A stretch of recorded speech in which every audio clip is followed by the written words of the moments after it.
We're here with USF head football coach Jed Stugart, who's 14th ranked University of Sioux Falls Cougars picked up a 37-36 win over number 22 ranked Bemidji State in a wild game here at Bob Young Field.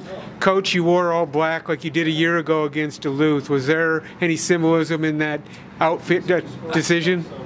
You know, I don't know. I let the kids decide. And, you know, I know they like wearing all black, and you know, I don't know if there was or not. It's kind of the outfit they chose tonight, you know, I know they like to wear it against the teams. They know it's going to be a little battle, and it's working right now. So I'll let them keep picking it.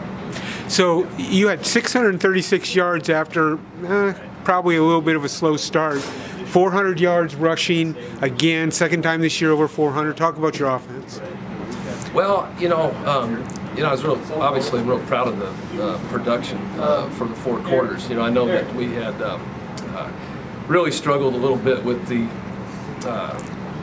just penalties and stuff, just getting momentum going. I think in the first quarter, and you know, I think you know, that kind of disrupted the flow a little bit. It's something we got to address and take care of.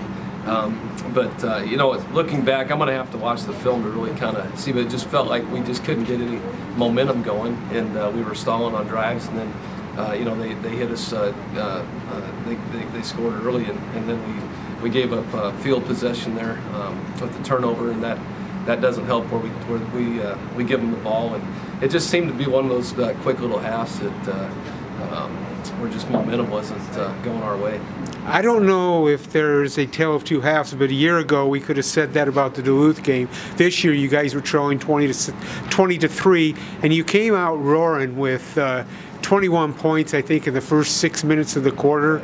And talk about what the mojo coming out of the locker room was like.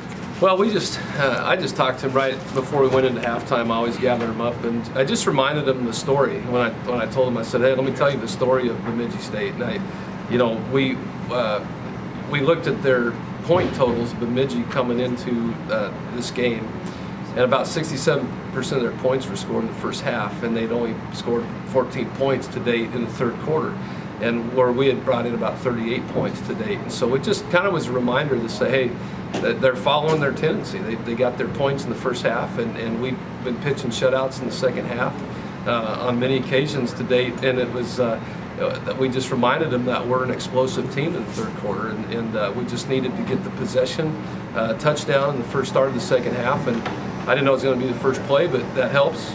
But it really got the momentum going. So it just is to say, hey, if you looked at our halftime stats, we were almost equal, yardage-wise, first down-wise, all those types of things. And so it's real proud that they just kind of came out and didn't panic and got a touchdown to start the second half, and that kind of helped get the momentum going. Okay, defensively, you guys had a pretty good second half. I mean, it didn't look good early, but then they started picking themselves up. Talk about your defense. Well, I'm proud of. They're resilient. You know, we had 2 safeties that Marquise got a little injury there in a hamstring, and Josh had to come out to see our safeties step up, the next guy up. They were very resilient. You know, it's hard. You know, when DBs get some penalties early, that it can really jolt them as far as not playing with confidence, and they kept fighting through that. And you know, their first half they were put in tough situations, field position wise, and so you know, again, I just keep coming back to the word resilient. We were battling a lot of penalties tonight, and they just kind of kept fighting through all that stuff. It's the things that we can control, and the things that our guys could control, they did, and they figured out a way to pull out a win. Finally, one last word: knowledge. Knowledge is you guys are ready to go into the Key to the City week. Talk about that game and what it means to this team moving ahead 4-0. Well, it's the exciting week. I mean, there's you know, obviously the Key to the City and the excitement of that. You know, we don't really run around all the time and say it's just another game, because with all the hoopla and everything that's comes with that, it's obviously not just another game. And so we've got to break down their film. We got to look at our film. We got to clean up some of the mistakes, and because it'll be exciting. We just got to get back to the way we play, and that's not dumb mistakes and dumb penalties. We'll get that cleaned up. Well, Jed, congratulations on the win. Great win tonight. A lot of excitement in the crowd and so on. Yeah, thanks, Dan. Appreciate it. Thanks.